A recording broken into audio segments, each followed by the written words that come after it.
In front of me is TECLAST T60 and today I would like to show you how you can select and delete multiple photos at once.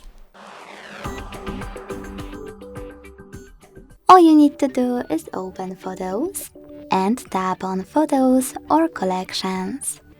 After you decided from where you wish to get rid of your photos, hold one of them and click on those type of dots at the top left corners.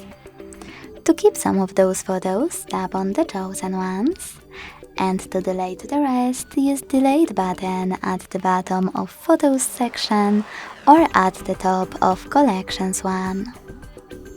Then hit Got it and tap on Move to Trash. Thanks so much for watching. If you enjoyed this video, leave a like, comment and subscribe. Bye!